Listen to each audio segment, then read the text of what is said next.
गर्मियों के दिन आ रहे हैं और महालक्ष्मी सेल्स आपके लिए तैयार है लेटेस्ट कंज्यूमर अप्लायंसेस के साथ। Branded air conditioners, best brands, best offers के साथ आपके लिए अवेलेबल है महालक्ष्मी सेल्स में। एयर कूलर्स जो आपके पूरे घर में ठंडी हवा से आपके दिन को और खुशनुमा बनाए। Single door refrigerator, double door refrigerators, inverter battery, deep freezers, visi cooler, LED televisions, semi and fully automatic washing machines, water purifier, RO plus UV, आटा चक्की, water dispensers, water coolers, mini refrigerators, सभी appliances best brands के best offers के साथ आपके लिए available है Mahalakshmi sales में।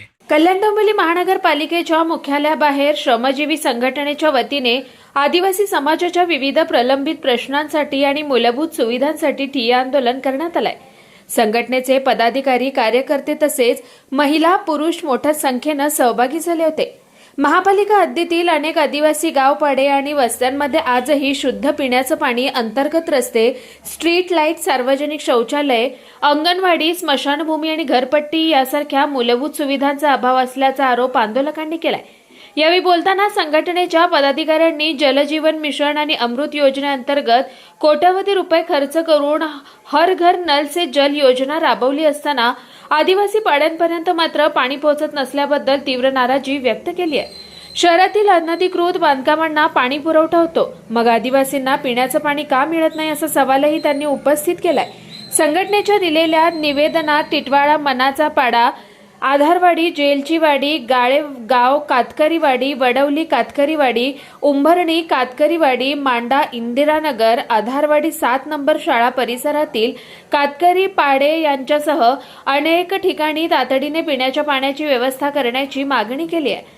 तसेच आदिवासी वस्त्यांमध्ये अंतर्गत रस्ते, पथदिवे, सार्वजनिक शौचालय, अंगणवाड्या, स्मशानभूमी आणि स्वच्छता मोहीम राबवण्याची मागणीही करण्यात आली आहे। याशिवाय 11 जानेवारी 2024च्या शासन निर्णयानुसार सर्व पात्र आदिवासी कुटुंबांना शबरी घरकुल योजनेचा लाभ देण्याची मागणीही निवेदनात करण्यात आली आहे। आंदोलनादरम्यान कार्यकर्त्यांनी आदिवासी, कातकरी, ढोर नाय, माणूस हाय, माणुसकीची भीक नको, हक्क हवा अशा घोषणा देत प्रशासनाविरोधात संताप व्यक्त केला। दरम्यान जोपर्यंत आयुक्त स्वतः आंदोलनस्थळी येऊन ठोस आश्वासन देत नाहीत तोपर्यंत आंदोलन मागे घेणार नाही असा इशारा श्रमजीवी संघटनेचे जिल्हा सरचिटणीस राजेश चन्ने यांनी दिलाय।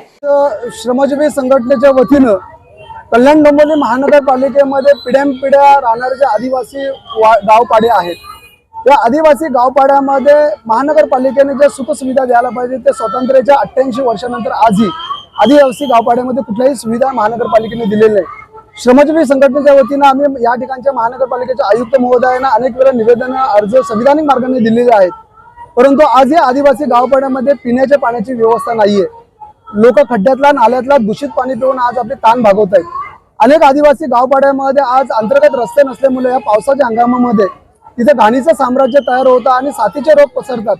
त्याचबरोबर अनेक आदिवासी कुटुंबांच्या राहत्या घराला नगरपालिकेने घरपट्टी साधी लावलेली नाही। ज्या लोकांना घरपट्ट्या लावलेल्या आहेत त्या घरपट्ट्यांचा दर एवढ्या मोठ्या प्रमाणात की आदिवासी लोकांना भरणं परवडत नाही। तर आदिवासी पाड्यामध्ये मुलांची मोठी संख्या आहे, परंतु तिची शिक्षणाची कुठलीच व्यवस्था नाही। भारतीय संविधानाने 6 ते 14 वयोगटातील मुलांना मोफत आणि सक्तीचं शिक्षण देण्याचा अधिकार प्राप्त दिलेला आहे। त्याचबरोबर शिक्षण हक्क कायद्याप्रमाणे प्रत्येक बालकाला शिक्षण मिळालं पाहिजे, परंतु आदिवासी मुलांना शिक्षण दिलं जात नाही। कुठली नगरपालिकेने शिक्षणाची व्यवस्था केलेली नाही। 11 जानेवारी 2024च्या शासन निर्णयाप्रमाणे आदिवासी कुटुंबांना घरकुलांचा लाभ मिळाला पाहिजे, परंतु आपल्या महानगरपालिकेमध्ये एकही आदिवासी कुटुंबाला शबरी घरकुल योजनेचा लाभ मिळालेला नाही। अनेक आदिवासी गावपाड्यामध्ये एका बाजूने स्वच्छ भारत अभियानाच्या घोषणा केल्या जातात, सुंदर शहर कल्याण डोंबिवली महानगरपालिका म्हटलं जाते, परंतु आदिवासी गावपाड्यामध्ये साधा शौचालय नाही। उघड्यावरती महिलांना जावं लागते। देशाच्या स्वातंत्र्याच्या 88 वर्षानंतर लाजिरवाणी बाब आहे की महिलांना उघड्यावरती शौचालय जावं लागतंय। ज्या ठिकाणी शौचालय आहेत त्या शौचालयाची दुरुस्ती नाही, नादुरुस्त आहेत, त्या ठिकाणी घाणीचं साम्राज्य तयार झालेलं आहे। आम्ही अनेक वेळा निवेदन, अर्ज विनंती केली, परंतु महानगरपालिकेने कुठल्या प्रकारची व्यवस्था केलेली नाही। आज आम्ही श्रमजीवी संघटनेच्या वतीने या ठिकाणी निवेदन वजा आम्ही मोर्चा घेऊन आलेलो आहोत। आमच्या मागण्या जोपर्यंत पूर्ण होत नाही तोपर्यंत आम्ही या जागेवर उठणार आणि आज आमची मागणी अशी आहे की जोपर्यंत महानगरपालिकेचे आयुक्त आमच्या जोडला चर्चा करत नाही तोपर्यंत आम्ही निवेदन द्यायला जाणार नाही। का याच्या आधी ॲडिशनल आयुक्तांच्या जोडला चर्चा झालेली आहे, कार्यकारी अभियंत्यांच्या जोडला चर्चा झालेली आहे, परंतु निर्णय कुठल्या प्रकारचा होत नाही। त्यामुळे आज आयुक्तांनीच आमच्यासोबत चर्चा करावी, त्याशिवाय आम्ही चर्चा करणार नाही अशी भूमिका आम्ही घेतलेली आहे। चांगला मुद्दा तुम्ही सांगितला. जलजीवन मिशन ही योजना ही ग्रामीण भागासाठी आहे आणि महानगरपालिकेसाठी अमृतजल 2.0 ही योजना आहे. परंतु अमृतजल योजनेसाठी शासनाने करोडो रुपये खर्च केलाय आणि हर घर नल से जल, प्रत्येक झोपडीपर्यंत नळाने पाणी गेलं पाहिजे. परंतु कुठल्याही आदिवासी पाड्यामध्ये या योजनेचा लाभ त्यांना मिळालेला नाही. एका बाजूने शहरामध्ये बेकायदेशीर इमारती उभ्या राहिलेल्या आहेत, त्यांना पाण्याचा मोठा पुरवठा होतो, परंतु आदिवासींना पिण्याचं पाणी दिलं जात नाही. कुणाल म्हात्रे, स्वानंद मीडिया, कल्याण. ताज्या घडामोडींसाठी स्वानंद न्यूजला सबस्क्राईब करा आणि बेल आयकॉनवर क्लिक करा.